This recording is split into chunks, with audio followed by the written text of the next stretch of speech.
Hello viewers, আসসালামু আলাইকুম। আজকে আপনাদেরকে 3টা ডিম দিয়ে 2 টিয়ারের একটা ভ্যানিলা স্পঞ্জ কেকের রেসিপি শেয়ার করব। কেকের বেস থেকে শুরু করে ডেকোরেশন সব কিছু শেয়ার করেছি। আশা করছি আপনাদের কাছে খুবই সহজ লাগবে।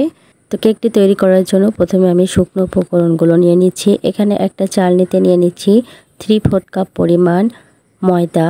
এখানে আমি 1 টেবিল চামচ আর হাফ টেবিল চামচ পরিমাণ দিয়ে দিচ্ছি কর্নফ্লাওয়ার, হাফ চা চামচ আর 1/4 চা চামচ পরিমাণ দিয়ে দিচ্ছি বেকিং পাউডার। তো শুকনো উপকরণগুলো ভালো করে চেলে নিচ্ছি। চেলে নেওয়া হয়ে গেলে শুকনো উপকরণগুলো একটা স্প্যাচুলা দিয়ে ভালো করে মিশিয়ে নিয়ে এক সাইডে রেখে দিচ্ছি। আর এখানে আমি 3টা ডিম নিয়েছি। ডিমের কুসুমটাকে আমি আলাদা করে নিয়েছি। আর যে ডিমের সাদা অংশ আছে একটা ইলেকট্রিক বিটার দিয়ে আমি বিট করে নিচ্ছি। তো কিছুক্ষণ বিট করে নেওয়ার পরে দেখবেন একটা ফমি ভাব চলে এসেছে। এই পর্যায়ে মিষ্টির জন্য এখানে হাফ কাপ পরিমাণ চিনি দিয়ে দিচ্ছি। তো চিনিটা আমি 2বারে দিয়ে বিট করে নেব। তো আপনারা যদি বেশি মিষ্টি পছন্দ করেন তাহলে এখানে 3/4 কাপ পরিমাণে চিনি দিবেন। তো এখানে আমি হাফ কাপ পরিমাণ চিনি দিয়েছি। এই মিষ্টিটাই কিন্তু একদম পারফেক্ট হয়েছে।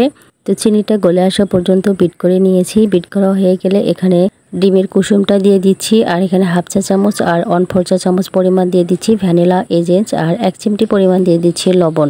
তো ডিমের কুসুমটা দেওয়ার পরে খুব বেশিক্ষণ বিট করার প্রয়োজন নেই, 20 থেকে 22 সেকেন্ড বিট করে নিলেই হবে। তো বিট করা হয়ে গিয়েছে। তো এখানে আমি শুকনো উপকরণগুলো নিয়ে নিচ্ছি। আর এখানে আমি 2বারে শুকনো উপকরণগুলো দিব। তো প্রথমে আমি অর্ধেকটা পরিমাণ শুকনো উপকরণগুলো একটা চালনিতে চেলে দিচ্ছি। দিয়ে আলতো হাতে এভাবে মিশিয়ে নিতে হবে।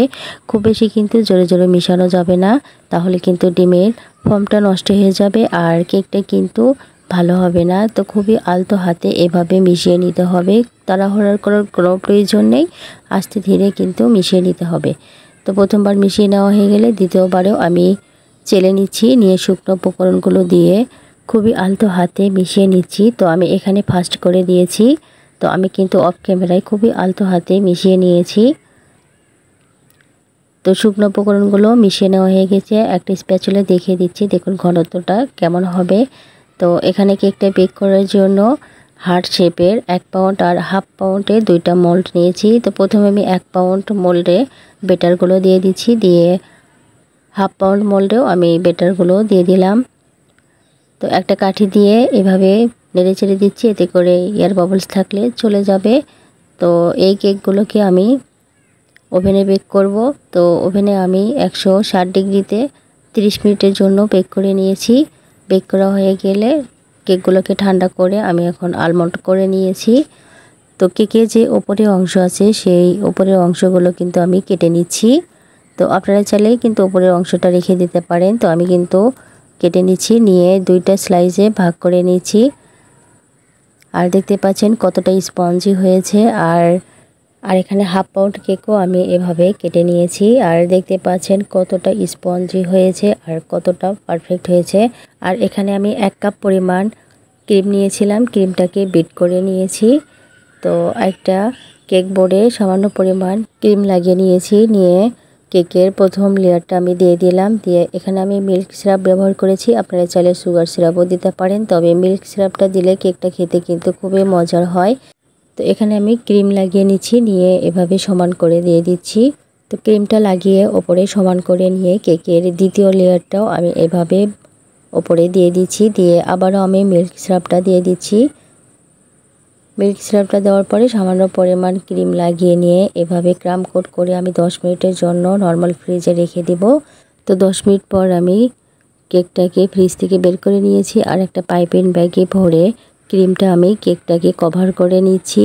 তো প্রথমে আমি ওপরে লেয়ারটা ভালো করে ফিনিশিংটা দিয়ে নিচ্ছি।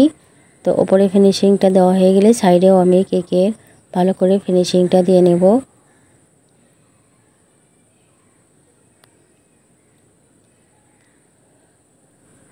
তো কেকটা ফিনিশিং দেওয়া হয়ে গিয়েছে। আর সেমভাবে কিন্তু আমি হাফ পাউন্ডের যে কেক ছিল সেটাও সেমভাবে আমি ফিনিশিংটা দিয়ে নিয়েছি। এখন আমি রেড কালার মিশিয়ে নিয়েছিলাম ক্রিমের মধ্যে একটা পাইপিং ব্যাগে ভরে। তো এখানে আমি ওপরে ডিজাইনটা করে নিচ্ছি।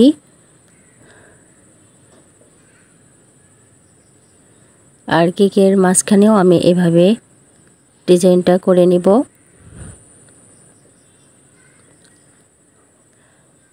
তো সেমভাবে আমি নিচের বর্ডারেও ডিজাইনটা করে নিচ্ছি। তো আমি ডিজাইনটা করে নিয়েছি। তো এখন আমি কিছু গোলাপ বসিয়ে দেব উপরে। এজন্য একটা গোলাপ স্ট্যান্ড নিয়েছিলাম, নিয়ে গোলাপ নজেল দিয়ে এভাবে আমি গোলাপটা তৈরি করে নিচ্ছি। আর এই রোজ নজেলের নাম্বার ছিল 104 নাম্বার রোজ নজেল। তো আমার গোলাপটা হয়ে গিয়েছে, আমি এখন ওপরে বসিয়ে দিচ্ছি। সেমভাবে আমি আরেকটা গোলাপ বানিয়ে নিচ্ছি।